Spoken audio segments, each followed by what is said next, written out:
Hey, Allison Verhalen here with AV Writing Services, and today I want to talk to you about how to market your business during a global crisis. There is no reason to stop marketing right now. Even if your business is temporarily shut down, you should absolutely still be marketing, posting online, getting in front of your customers, existing customers, past customers, potential future customers, so that you can remain top of mind for them, so that when you are open again and they are ready to buy from you again, you will be the first company that they think of, or the first person they think of if you're a freelancer or a solopreneur. So hopefully you're already online. If you're not, we have a whole other video and blog post about that. So please refer to that first. Get online, get a website, get a social media presence. Everyone is online these days, even more than ever. That was already a growing trend, that more and more people were spending time online, and they were spending more time online than they had previously.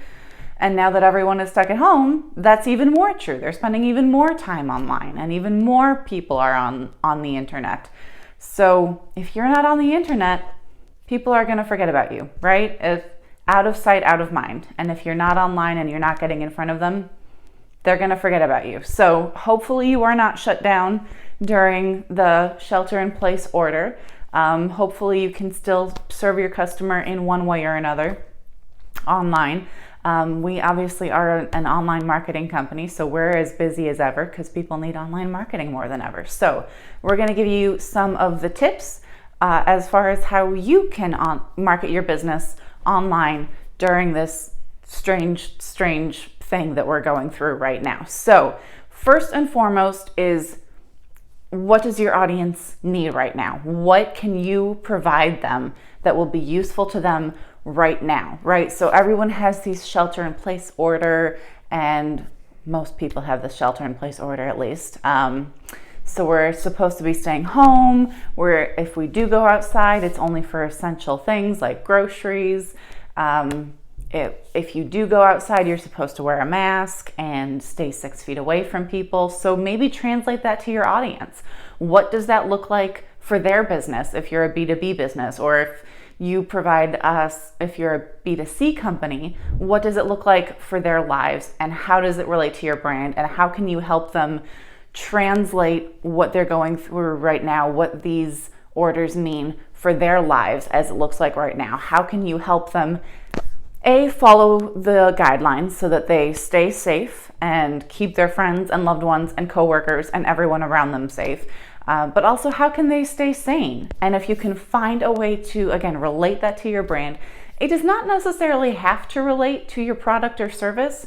If you can just find a way to be relevant and help out your customers and give them useful tips that they can use right now, that is great. But again, you have to at least keep your logo and your company name front and center so that they remember that your brand was the one that gave them these useful tips. The whole point of this is to stay front and center so that you're top of mind in your customers, so that they don't forget about you, right? So if you provide a bunch of useful tips but forget to include your logo or your company name, that doesn't really do you any good. So ideally, give them tips for how that they can follow these guidelines and still maintain some sense of normalcy in their life. And ideally, you can link that to your product or service. But if not, give them the tips anyway. And at the very least, make sure that your logo and your company name is consistently displayed throughout. Not constantly, but at regular intervals throughout your content, you should have your logo and or company name up there so that people know that you're the one that they're getting this awesome information from. Next up, you're going to have to shift your focus, right? This has completely changed the way everyone does business right now. So you're going to have to make some shifts in your marketing. Again, online versus, and again, I've talked about this in my other videos and on my other blog posts. If you have a lot of outdoor marketing, if you have billboard advertising, if you have stuff on bus stops and trucks and whatnot, you're probably going to want to cancel those and shift them online And again, figure out where your customers are. Where are they hanging out right now? Are they watching streaming services? Are they watching Netflix? Or are they watching something that provides ads? And maybe you can have your ads show up in front of them. Are they listening to more podcasts? Maybe since they're stuck at home, maybe they're cooking and baking more, and that gives them a chance to listen to more podcasts while they're doing stuff around the house. Do you have ads that are going up in front of certain podcasts or during certain podcasts, so that they can hear your brand and be reminded of how awesome your company is while they're listening to their podcasts, consuming their content, getting stuff done around the house, all that stuff. So that's always something to consider. Again, figure out where your customer is, what they need right now, and how you can adapt to get in front of them and also to remain relevant. Part of shifting your focus is going to include whether you're on desktop versus mobile, right? So a lot of companies have a desktop campaign and a mobile campaign, and they're different, and they keep them separate so they can track their goals differently. Previously, we had seen more and more people on their mobile devices, not as much on their laptops, and people were guessing that in the next year or two, we were going to see it switch, right? So we had more people on their desktop, but mobile was growing. So they thought in the next few years there would be more people on their mobile devices than on their desktop. Well, now that everyone is stuck at home and working from home, that has switched. You don't need to go out to a movie, right? You can't go out to a movie, so you don't need that app on your phone to tell you what is playing when or where it's playing. But you can see where stuff is playing, right, where it's streaming. So maybe you just look it up on IMDb, or you do a quick Google search, or you pull up Netflix on your TV or on your laptop to see if you can just watch it right now, see what's available on Netflix, what you can watch, etc. So we're seeing that flip. People are going back to desktop, not so much on mobile because they don't need the mobile, and they are not mobile, right? That's what it stands for. It's mobile because it's meant to give us everything we need while we're moving around. And now that people aren't moving around as much, that has changed the way that we look for information and the devices that we use. So maybe I would not say cancel your mobile campaigns, but maybe pull back on it a little bit and put a little more effort and more resources into your digital campaigns, and see if you see a boost in engagement and downloads, whatever it is that you're measuring. See if you get more results from your your desktop campaign than you do your mobile campaign. And if you do, then maybe you want to invest more. Maybe then you do want to cancel your mobile for right now. Whether or not this is going to continue after we're all allowed to go out into the world again is anyone's guess. It's possible that people might be like, oh yeah, it is much nicer that I can see this on a much bigger screen, and this is much more comfortable. But then again, if we're out moving around again, people don't necessarily want to haul their laptop around, right? Smartphones and tablets got to be very convenient because they are mobile. They can be easily transported. We can fit a smartphone in our pocket and just take it wherever we're going. And then we have everything we need right there. It's right at our fingertips. So are people going to go stay with desktop, go back to mobile? No one knows. But for right now, so that's the beauty of online marketing. You can switch it like that. Right now, you can build up your desktop campaigns and pull back on your mobile campaigns. And once we're back out in the world and people do use their mobile devices more, you can go right back to those mobile campaigns and get those up and running right away, no delay, and pull back on your desktop campaigns as people stop using their desktop as much. So absolutely focus on that. And remember that you can adjust literally with a click of a button. You can adjust your strategy, and you should absolutely take advantage of that right now, especially as things keep changing. So next, a way to shift your focus is going to be to focus on community, right? You should have been doing this already, because every good brand builds community. That's why a lot of people have a Facebook, not just a Facebook page for their business, but a Facebook group for their business, right? Not only is it good as far as the Facebook algorithm, because Facebook likes those groups, and your notifications in those groups are more likely to show up in people's feeds if it's coming from a group rather than from a business page. It's also a great way to build community, generate discussions, right? You can have something that you only want to discuss with people who are either your customers or prospective customers. You don't want to involve your friends and family in this particular discussion because it doesn't have anything to do with them. So that's where your group comes in, right? You have those discussions in your group. They can ask you questions. You can ask them questions. You can do surveys to get more information on your target audience and figure out what is bugging them right now. What are their pressing questions that they need answers to right now? And then you can work that into your marketing. It's super valuable. There's a reason that people have been using Facebook groups forever, right? Well, guess what? Now people are at home and they're on Facebook more than ever, even if they're still working from home. Maybe they're using their personal computer and they don't have that, whatever extension that employers use to shut off social media. They don't have that, right? So they can be on Facebook and they can engage with your company while they're also getting work done, or at least while they're supposed to be getting work done.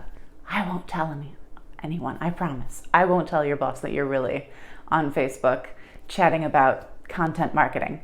Your secret is safe with me. So focus on that. Focus on building that community. And doing so on your blog is also a great way to do that. People are going to use the comment section. So use the comment section, engage with them, respond to their questions when they ask you questions. If they bring up a good point, then mention it and respond accordingly. That can actually be a really great way to build community directly on your website. Because again, Facebook is great, but that's a third-party website, right? That's not, you don't own that content, you don't own that space. Facebook owns that space. Ultimately, you want to bring them back to your website. And generating discussion on your website through comments is really great.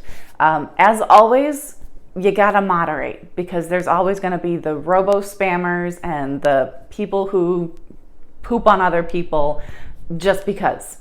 You're gonna have to moderate that both in Facebook and on your comments section. Delete those comments in Facebook and probably on your comment section as well on your website. You're gonna make it really clear what the guidelines are.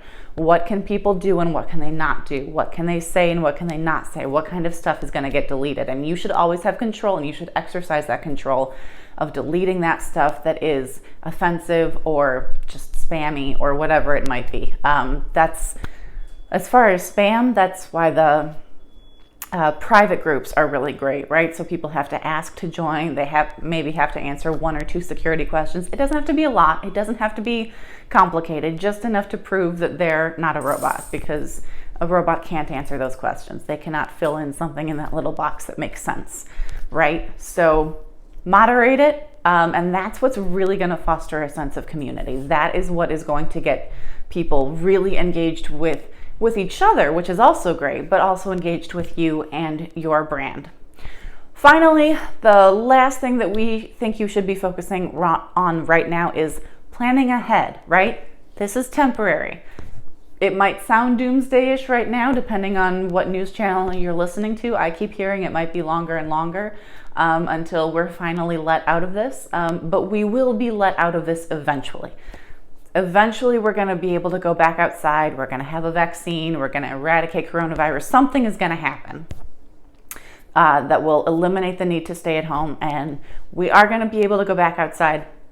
It's going to be great. So what are you going to do then? What are your customers going to need on that first day that we're allowed to go back outside? What are you going to do to provide for those customers, to give them what it is that they're looking for?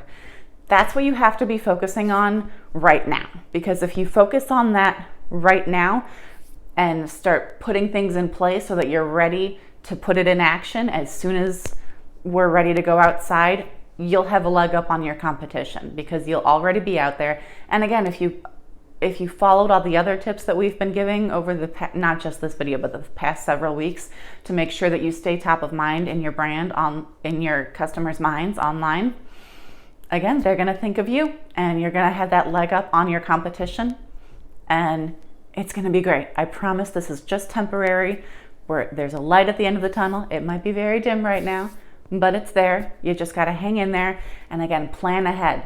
Plan for when things get better. Don't sulk and stew in whatever it is you're going through right now, right? You got to focus on when things are going to get better, and plan for it so that when they do get better, you're ready, you're prepared. Otherwise, you'll get overwhelmed and you won't have a system in place, and that's not going to help you, and it's not going to help your customers.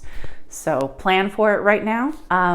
No one could have foreseen this right here happening, the fact that we would all be shut down and stuck at home forever.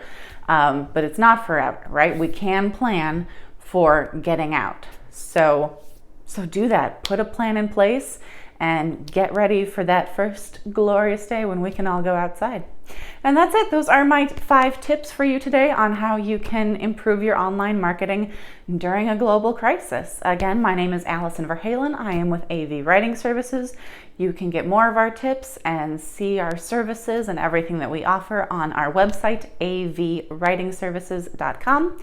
If you have any questions about this or anything else related to SEO or online marketing or content strategy, again, reach out directly to us. You can reach us at info@avwritingservices.com. That's it for me. Have a great week and happy marketing.